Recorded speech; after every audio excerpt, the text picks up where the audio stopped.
வணக்கம் நண்பர்களே. உண்மையான தலைவர்கள் எப்போதும் அறிவதில்லை. இன்னைக்கு தேவ ஜெயந்திங்கிறதுனால ஒரு தலைவரை பற்றி நான் பேச போகிறேன். உண்மையான தலைவர்கள் எப்போதும் மறைவதில்லை.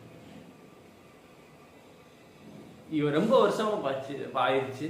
பட் இன்னும் அந்த தலைவர்கள் அவங்க மறக்கவே முடியல நம்மளால்.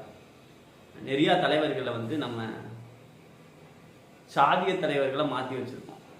அரசியல் பண்ணுறதுக்காண்டி அரசியல்வாதிங்க நம்ம மொத்த இனத்துக்கான தேசிய தலைவர்கள் எல்லாத்தையும் சாதிக்கான தலைவர்களை நம்ம மாற்றி வச்சிட்டோம்.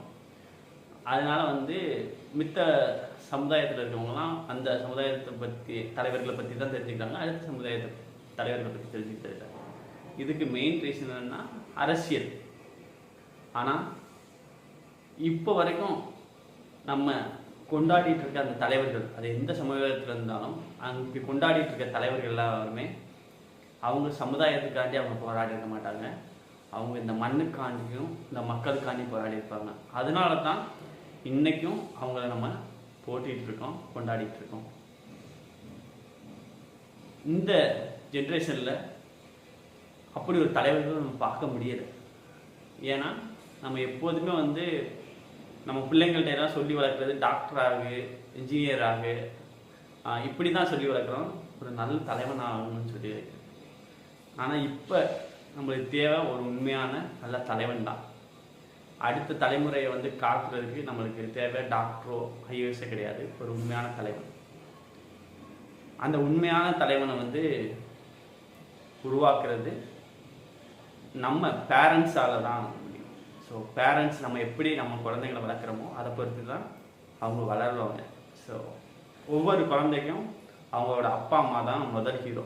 அவங்க எப்படி நடந்துக்கிறாங்களோ அதை பார்த்து தான் அவங்க நடந்துப்பாங்க, கற்றுப்பாங்க.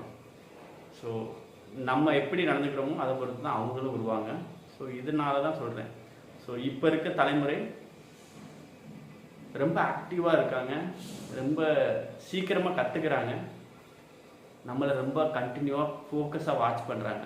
ஸோ நம்ம பண்ணுற ஒவ்வொரு விஷயங்களும் அவங்க கண்டினியூஸாக வாட்ச் பண்ணி அதை அவங்க எடுத்துக்கிறாங்க. சரிங்களா?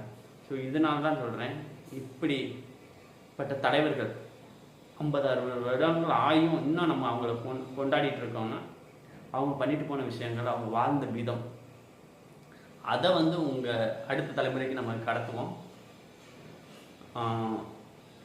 அரசியல்வாதிகள் மாதிரி இல்லாமல் நம்ம ஒரு நல்ல தலைமுறையை உருவாக்க ஒரு நல்ல லீடர்ஸ் தான்